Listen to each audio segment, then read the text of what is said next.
If you clicked on this video, chances are you already know what the Lamy 2000 is. After all, how could you not? It is by far the most iconic 14K gold nib on the market, and possibly one of the most iconic fountain pens of all time. For a 60-year-old design, it still looks pretty modern, but we'll get to the design of the pen in a bit. The reason I wanted to make this video about this pen today is because this pen has been with me for over 2 years, and the pen has been with me through a lot of tough times, ups and downs, and it's certainly seen its own fair share of struggles. I have a very interesting relationship with this pen. Sometimes I love it, sometimes I hate it, but one way or another I always end up coming back to this pen. This is actually the second ever fountain pen I've bought, but it's my longest serving pen, as the other one I sold because I didn't really like it that much. I bought this pen for around 275 Canadian dollars back in 2022,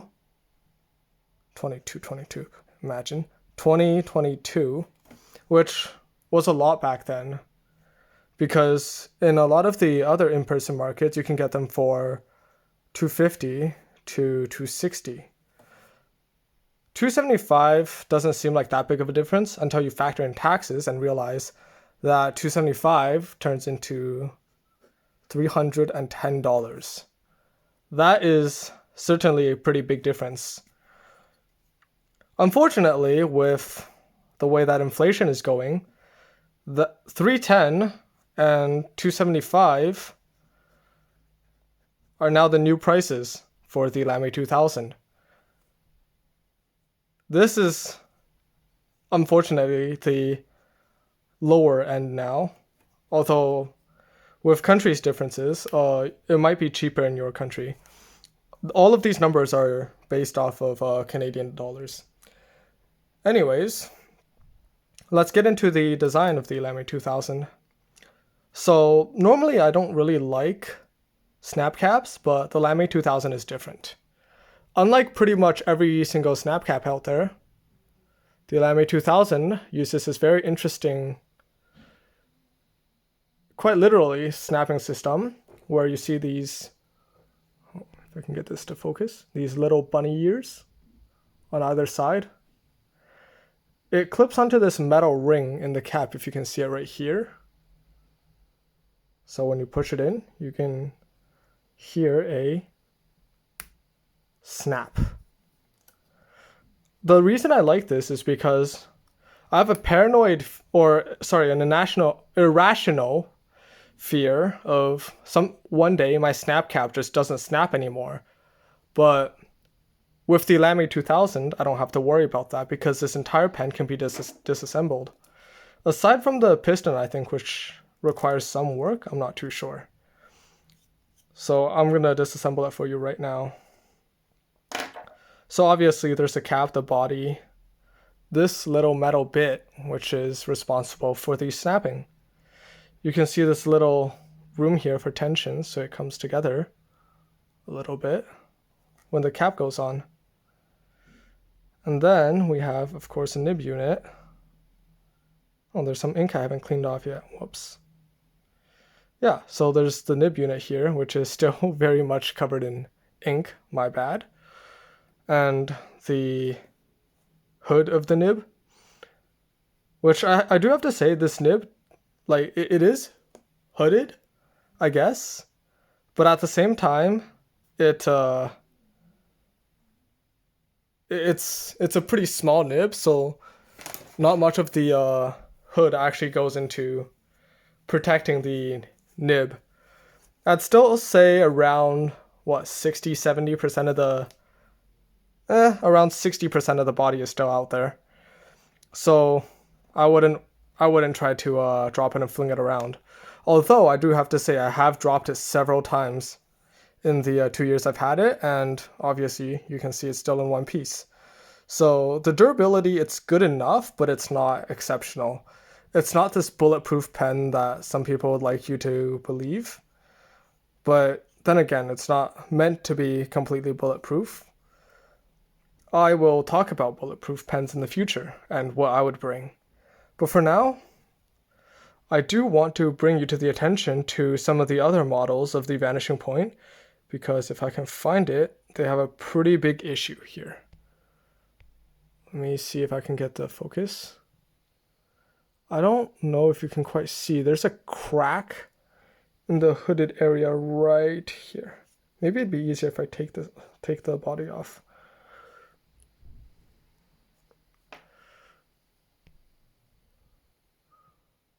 Oh, it doesn't show very nicely on the camera. Maybe if I do this. No, it doesn't. Okay, I'm gonna use my hand as contrast, I guess, so that way we can maybe see it a little better. Oh man, now it's even becoming hard for me to, here it is. So there is a little crack.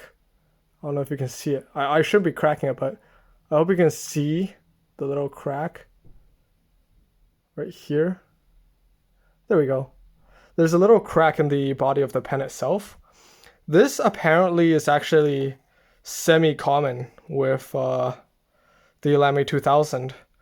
I imagine if you drop it in a bad place or drop it a little bit too hard, it'll end up like that, but just something to be careful of.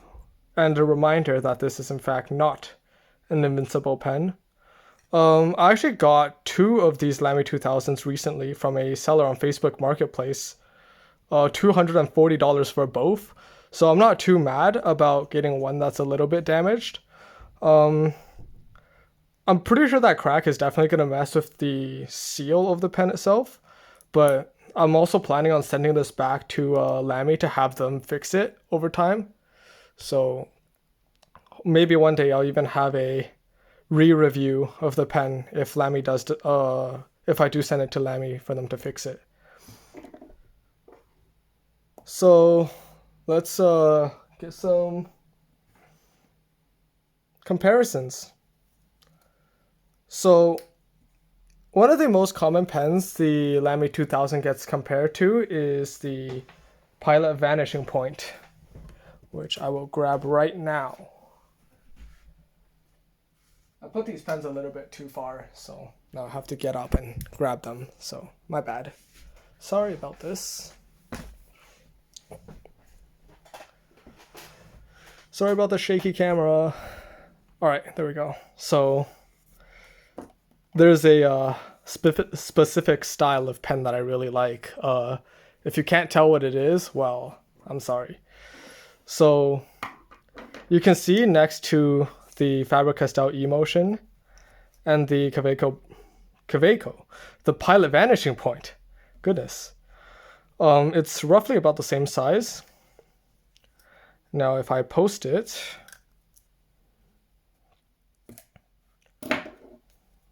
screw this off, post that, and of course, click that out, you can actually see it's a little bit longer when you actually do post it. I personally post the pen because I really don't find there's a big difference of weight, and I just like to have the cap on the body so I don't lose the cap, because losing a cap would be bad. The pen is around, 25 grams, which is lighter than the 30 on the Vanishing Point and the whopping 53 on the Faber-Castell Emotion. It's pretty comfortable, although I do have to say these little rabbit ears can get annoying. The way I grip them doesn't really touch the bunny ears, if you can see, so it's not a big deal to me. Another thing I have to mention when writing is that this pen has a very small sweet spot. So take a look at this. Right now, it's working just fine, but if I just roll it over a little bit, it's having a bad time. So it's roughly like, I'd say 60 degrees. Yeah, roughly around 60 degrees of room for error when the nib is flat on the paper. Once you get used to it though, it's not that big of a deal.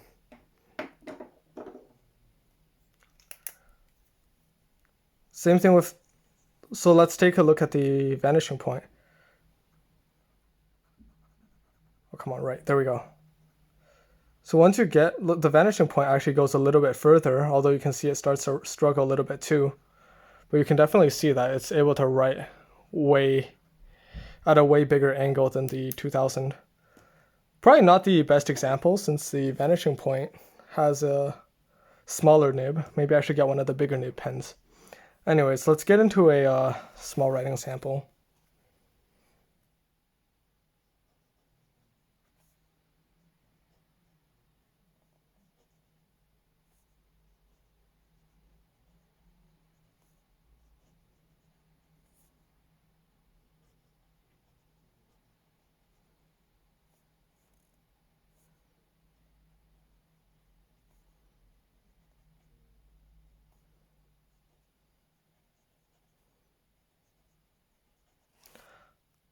Let's talk about the writing experience for the pen. As most of you already know, Lamy is notorious for having a very smooth writing experience, and the Lamy 2000 is no different. Being a hooded nib, of course, it's a very stiff feeling, but it's not scratchy. It's like a stiff smooth. I'm not too sure on the best way to describe that.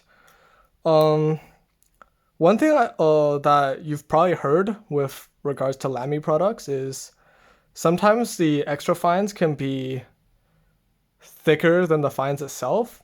So personally, if I were to buy an extra fine Lamy 2000, this one is a fine by the way. If I were to buy a extra fine Lamy 2000, I would go to a in-person store that allows me to try it.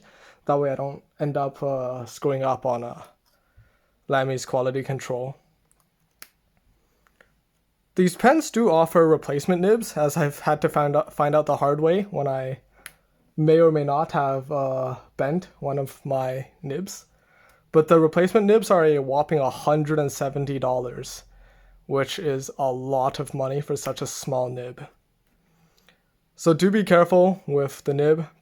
The pen, it's durable, but it's not bulletproof.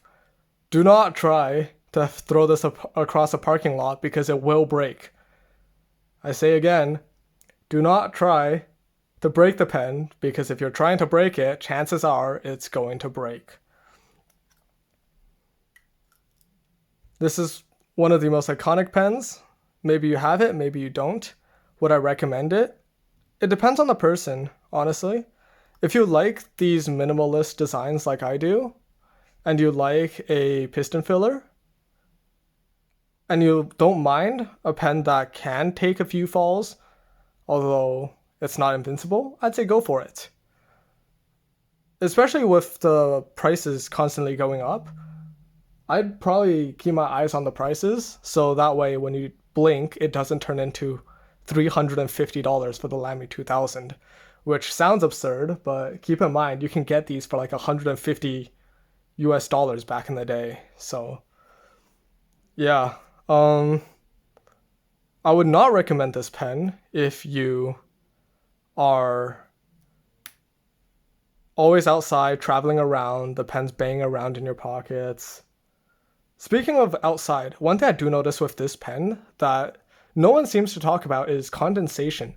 This pen has the most insane condensation I've ever seen out of any other pen.